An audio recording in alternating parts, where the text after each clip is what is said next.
If we could travel back 4.4 billion years in time, this is exactly what Mars would look like.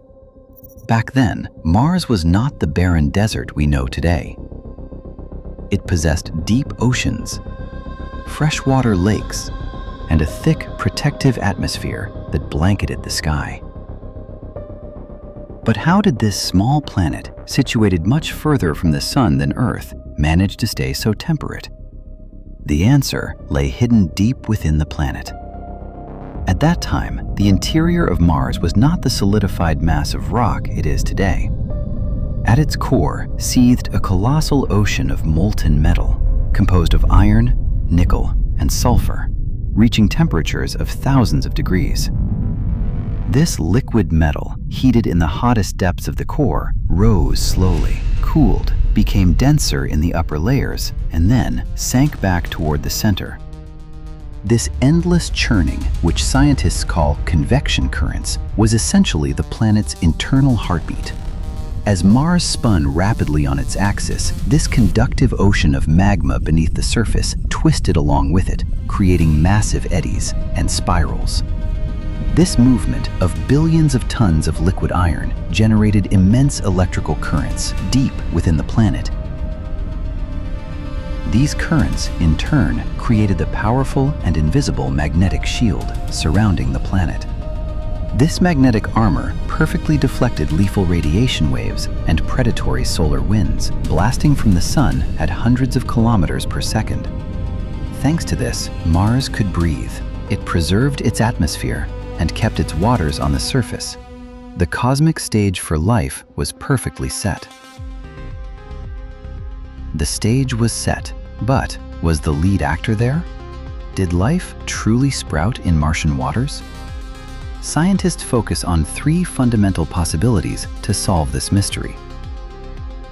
The first possibility is that Mars was always biologically dead.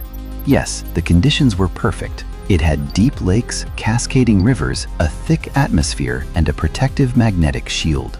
The chemical building blocks of life were floating in those waters.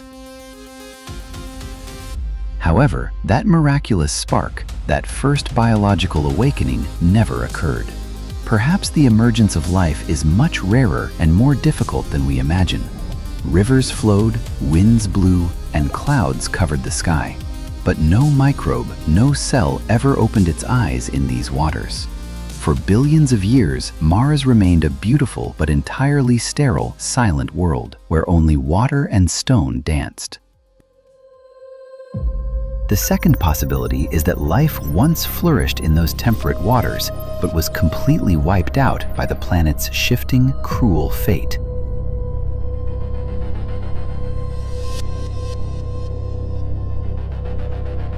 But how can we know today if there was life there billions of years ago? This is precisely why NASA's Perseverance rover is roaming the Jezero crater, a massive lake bed where waters once formed deltas. The rover began examining a rock called Chayava Falls in Neretva Vallis, an ancient dry riverbed. When the Sherlock and Pixel instruments on Perseverance scanned this rock at a millimeter level, they encountered a very specific geological structure. Along the calcium sulfate veins cutting through the rock's rusty red surface were structures astrobiologists call leopard spots. These were small spots surrounded by black halos, gold composition. Instruments confirmed that the black rings contain iron and phosphate. On Earth, such spots in sedimentary rocks are usually a sign of a biological process. Billions of years ago, microscopic organisms might have consumed organic compounds within the rock as an energy source, leaving these iron phosphate rings behind as chemical waste. If this is confirmed in the future, we will have found the first tangible fossil record of extraterrestrial life. However, these traces of life were unfortunately short-lived because the planet's fate was about to change. It all began with the slowing of Mars's core. The planet was roughly half the size of Earth. This small mass meant the core could not retain its internal heat against the freezing cold of space for long. The molten furnace inside cooled. the magnetic dynamo went silent. And when that generator stopped, the massive magnetic shield protecting the planet vanished forever. Mars was now completely vulnerable to the dynamics of the universe. Solar winds began striking the atmosphere like a cosmic storm. A process called sputtering gradually swept the atmosphere into the vacuum of space. As the atmosphere thinned, pressure dropped. Oceans and lakes began to evaporate. Water molecules rising into the sky were torn apart by intense ultraviolet rays from the sun. While light hydrogen atoms escaped into space, the remaining heavy oxygen atoms bonded with the rocks on the surface, literally rusting the planet. A crimson shroud of death covered those blue lakes. The delicate life on the surface could not survive this massive cosmic apocalypse triggered by the collapse of the magnetic shield.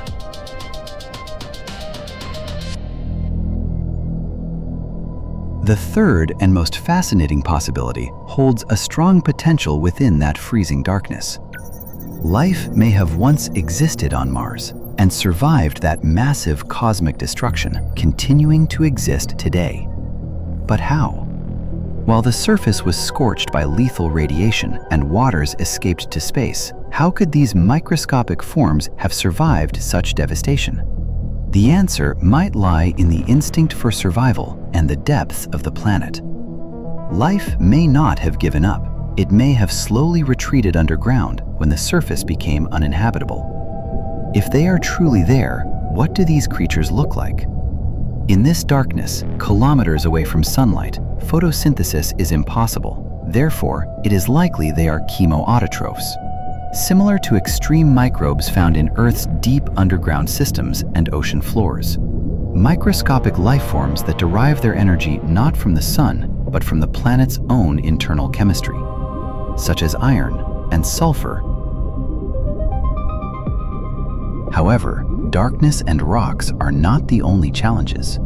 For water to remain liquid in the depths of Mars, it might need to contain high levels of salts and toxic compounds like perchlorates. To survive in this freezing and chemically harsh environment, these organisms would need extremely resilient cellular structures. Based on similar extremophiles on Earth, these organisms might have developed salt-tolerant proteins, enzymes that function at low temperatures, and biological antifreeze mechanisms to keep their cells from freezing. It is also possible they possess systems that constantly repair their DNA against radiation seeping underground. Today, we see potential traces of this silent defiance. Orbiters and rovers have detected seasonal fluctuations of methane gas in the Martian atmosphere. On Earth, a significant portion of methane is produced by microorganisms.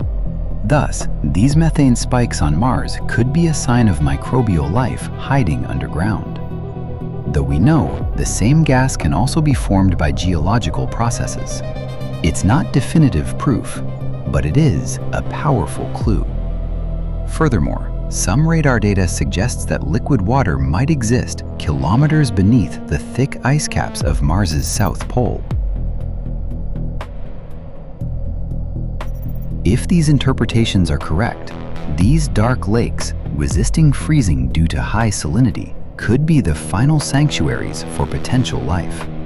However, whether these structures are truly liquid water is still a subject of scientific debate.